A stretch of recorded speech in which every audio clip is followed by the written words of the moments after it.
देखिए पिछली कक्षा में हम लोग चार्ज डेंसिटी यानी कि आवेश घनत्व के बारे में पढ़े थे। हमने आपको बताया था कि आवेश घनत्व 3 प्रकार का होता है। फर्स्ट आपने पढ़ा था दैर्ध्य या इसी कहते हैं रेखीय घनत्व। रेखीय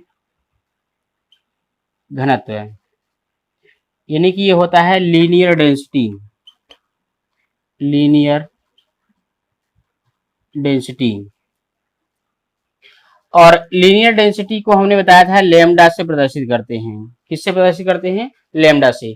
किसी वस्तु में उसकी एकांक लंबाई में उपस्थित आवेश की मात्रा को हम क्या कहते हैं? रेखीय घनत्व कहते हैं। एकांक लंबाई में उपस्थित है।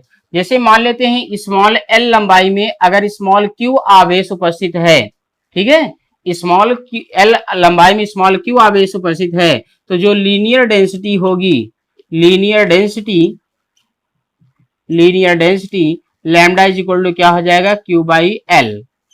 यानी कि एकांक लंबाई में उपस्थित आवेश की मात्रा को हम क्या कहेंगे? दैर्ध्य रेखीय घनत्व। और अगर मान लेते हैं डी एल लंबाई में डी क्यू आवेश, छोटी सी लंबाई में छोटा सा आवेश उपस्थित है, तो इतनी लंबाई में इतना आवेश है, तो यहाँ भी linear density lambda is equal to क्या हो जाएगा? D Q by D l. Okay, यहाँ पर क्यू वो आवेश होता है डी क्यू जो इस लंबाई में उपस्थित होता है। ठीक है, यहाँ क्यू आवेश है एल लंबाई में है, यहाँ डी क्यू आवेश है डी एल लंबाई में है। तो दोनों आप इस तरह से लिखते हैं कितना आवेश होता है उसके अनुसार। तो linear density lambda is equal to Q by L या lambda is equal to D Q by D L. ठीक है, ये लीनियर डेंसिटी हो गई। अब इसकी यूनिट देख लीजिए, ऊपर आवेश है, चार्ज है, नीचे लंबाई है, तो कूलाम पर मीटर। इसी प्रकार आप सेकेंड आपने पढ़ा था पृष्ठ घनत्व। पृष्ठ घनत्व, पृष्ठ घनत्व इसको कहते हैं surface density. Surface density, surface density क्या होता है? देखिए लंबाई में आवेश अगर रहते हैं तो वहां रेखीय घनत्व लेते हैं, और अगर पृष्ठ पर फैले रहते हैं यानी कि क्षेत्रफल में फैले रहेंगे, ठीक है, तो वो क्या होगा? पृष्ठ घनत्व, सरफेस डेंसिटी। यानी कि किसी भी वस्तु के एकांक क्षेत्रफल पर उपस्थित आवेश की मात्रा को क्या कहेंगे? पृष्ठ घनत्व कहेंगे, सरफेस डेंसिटी कहेंगे। ओके, सरफेस डेंसिटी को हम सिग्मा से प्रदर्शित करते हैं। तो देखिए जैसे क्यू आवेश है अगर ए क्षेत्रफल में उपस्थित है, किसी वस्तु के ए क्षेत्रफल में अगर क्यू आवेश उपस्थित है, तो surface density sigma is equal to क्या हो जाएगा? Q by a. और किसी वस्तु के अगर डी ए क्षेत्रफल में डी क्यू आवेश उपस्थित है, तो वहां पे surface density sigma is equal to क्या हो जाएगा? D Q by d a. Okay, तो यहां देखिए ऊपर क्यू चार्ज है तो इसका मात्रक क्या हो जाएगा? कूलाम, और नीचे क्षेत्रफल है, क्षेत्रफल का मात्रक क्या हो जाएगा? Metre square. ओके,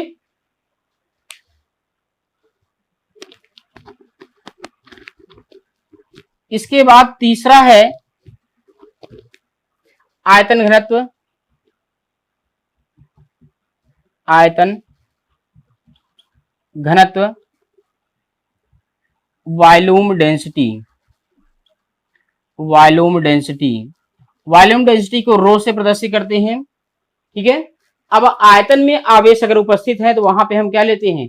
आयतन घनत्व। आयतन घनत्व को कैसे डिफाइन करते हैं? किसी वस्तु के एकांक आयतन में उपस्थित आवेश की मात्रा को हम क्या कहते हैं? आयतन घनत्व है। ठीक है, किसी वस्तु के एकांक आयतन में उपस्थित आवेश की मात्रा को हम आयतन घनत्व कहते हैं। अब जैसे मान लीजिए किसी वस्तु के V आयतन में Q आवेश अगर स्टोर्ड है, संचित है, ठीक है, तो वहां पर volume density rho is equal to क्या हो जाएगा? Q by V। या फिर अगर मान लीजिए dV आयतन में dQ आवेश अगर उपस्थित है, तो रो इज इक्वल टू क्या हो जाएगा? dQ by dV। ओके, अब इसकी यूनिट देख लीजिए, मात्रक देख लीजिए। ऊपर क्या है? आवेश, तो कूलाम हो जाएगा। नीचे क्या है? वॉल्यूम। वॉल्यूम का क्या होता है? Metre cube. तो इसका यूनिट क्या हो जाएगा? कूलाम पर मीटर क्यूब। ये तो आपने चार्ज डेंसिटी के बारे में पढ़ा था। तो चार्ज डेंसिटी फिर से बता दे रहे हैं, 3 टाइप्स का होता है। कौन कौन सा? Linear density, surface density and volume density. Linear density कब लेते हैं? जब वो चार्ज किसी रेखा में उपस्थित होंगे, एक लंबाई में उपस्थित होंगे, अगर चार्ज किसी भी वस्तु के एक रेखा में उपस्थित होंगे तो वहां क्या लेंगे, लीनियर डेंसिटी। जैसे एक वायर है, एक तार है, अगर उस तार में चार्ज, इलेक्ट्रिक चार्जेज अगर उपस्थित हैं तो कैसे होंगे, उसकी लंबाई में ही उपस्थित होंगे, क्योंकि तार लंबा होता है, लंबाई में होता है, तो उसके चार्ज जो होंगे उसकी लंबाई में होंगे, तो वहां पर क्या करेंगे, कौन सी डेंसिटी लेंगे, लीनियर डेंसिटी लेंगे। ओके, जैसे कोई पृष्ठ है, कोई सरफेस है, उसके सरफेस पर अगर चार्ज उपस्थित है तो वहां पे क्या लेंगे, सरफेस डेंसिटी। और कोई ऑब्जेक्ट है, कोई भी वस्तु है जो चार्ज है और उसमें चार्ज उसके पूरे वॉल्यूम में है, तो वहां पे क्या लेंगे, volume density. Okay, linear density, surface density and volume density.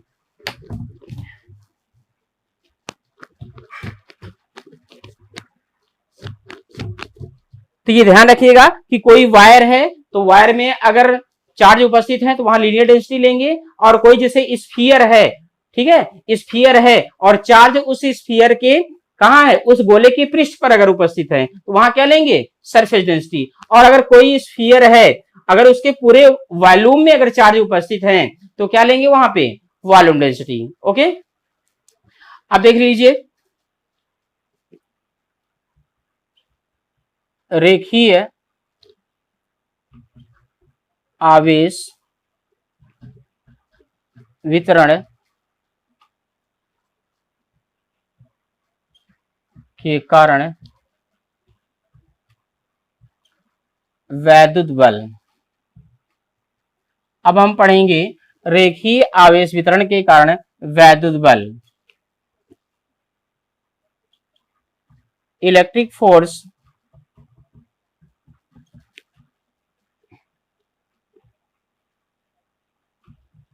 Due to linear charge distribution. Electric force due to linear charge distribution.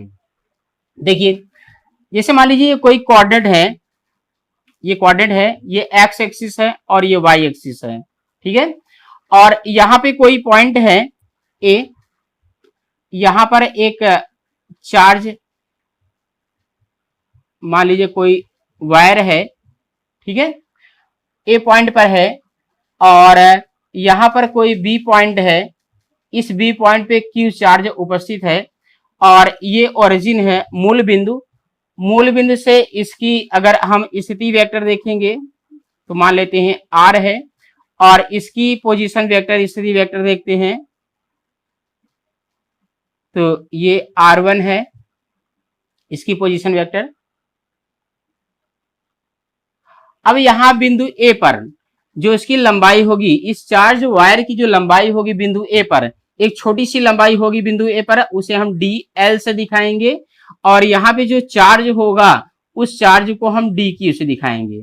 यानी कि बिंदु ए पर जो चार्ज होगा वो DQ होगा, और उस लंबाई जो बिंदु ए पे छोटी लंबाई आएगी उसे क्या कहेंगे, DL। और पूरे में ये चार्ज उपस्थित है, ठीक है, और इसकी जो लीनियर डेंसिटी होगी, चूंकि ये वायर है, लीनियर डिस्ट्रीब्यूशन है, तो ये क्या है, इसकी लीनियर डेंसिटी मान लेते हैं लैम्डा है इस वायर की। ओके, तो हमें इस जो लीनियर चार्ज डिस्ट्रीब्यूशन है, इस पे जो चार्ज एक लीनियर एक रेखा में उपस्थित है, इसी के कारण इस चार्ज पर जो बी पॉइंट पर ये चार्ज है क्यू, इसी पर हमें फोर्स फाइंड करना है। ओके, तो देखिए, सबसे पहले हम बिंदु बी की ए के सापेक्ष पोजीशन देख लेते हैं, ठीक है।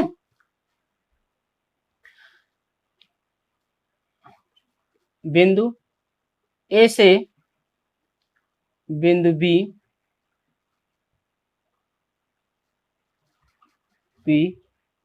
की स्थिति, बिंदु ए से बिंदु बी की स्थिति अगर देखेंगे ए बी, तो क्या हो जाएगा, vector R1 minus vector R।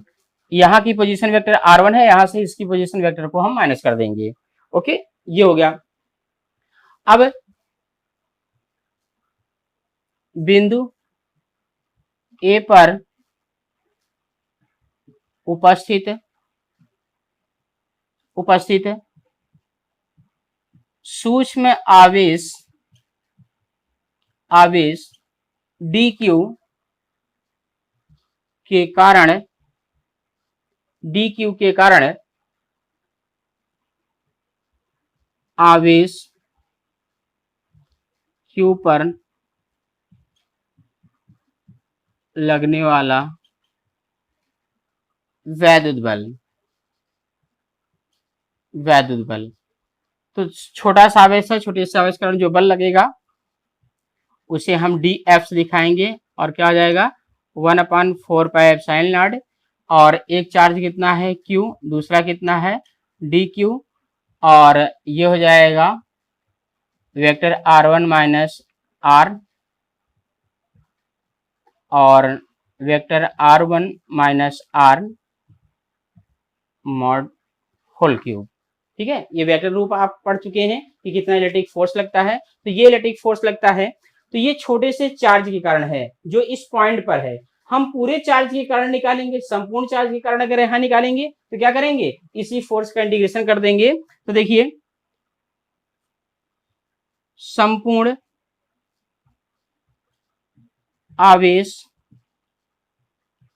वितरण के कारण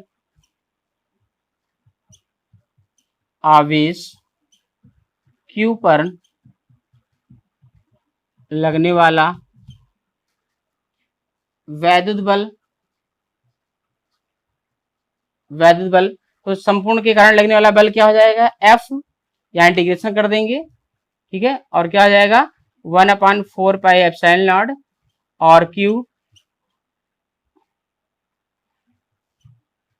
vector mod of vector r1 minus r का होल क्यूब r, ये जाएगा। तो इसमें देखिए F इज इक्वल टू जो कांस्टेंट है उनको बाहर कर लीजिए। तो कांस्टेंट को अगर बाहर कर लेंगे तो क्या हो जाएगा Q/4πε0। और इसमें थोड़ा सा समझ लीजिए आप, ओके। इसको एक बार स्क्रीनशॉट ले लीजिए आप लोग। ठीक है, इसको थोड़ा रफ करेंगे।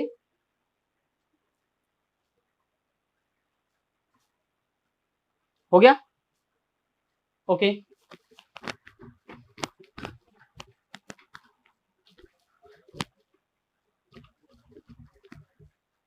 इसके बाद देख लीजिए, जैसे यहाँ पे ये रेखा में चार्ज उपस्थित हैं, एक तो क्या लेंगे लीनियर डेंसिटी। आप जानते हैं लीनियर डेंसिटी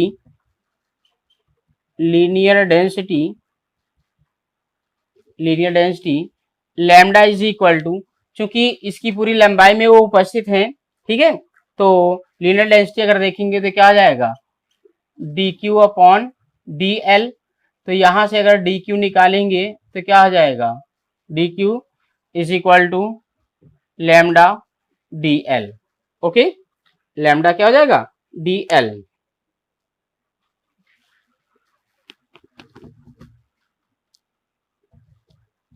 इसके बाद देखिए यहाँ जो इक्वेशन आया हुआ है देख लीजिए। ठीक है, तो यहाँ पे अगर ये वैल्यू रखेंगे dq का मान, हम इसे मान लेते हैं इक्वेशन फर्स्ट, समीकरण 1 यानी कि इक्वेशन फर्स्ट में रखने पर। ठीक है, हम इसमें अगर रखते हैं तो क्या हो जाएगा vector F is equal to 1/4πε0 Q। अब dq के स्थान पे ये वैल्यू रखेंगे तो क्या आ जाएगा lambda into dl upon mod of vector r1 minus vector r का whole cube and vector r1 minus r vector r। ठीक है, ये हो जाएगा।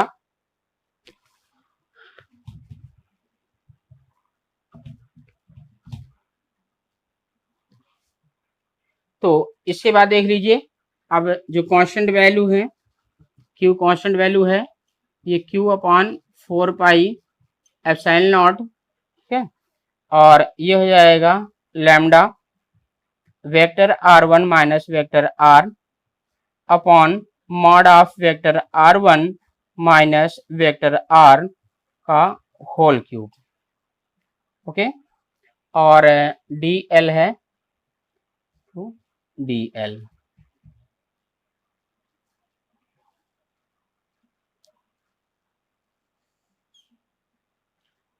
तो ये किसी जो लीनियर चार्ज डिस्ट्रीब्यूशन है, ठीक है, रेखीय आवेश वितरण है, उसके कारण ये इस चार्ज पर लगने वाला वैद्युत बल के लिए फार्मूला है। ओके,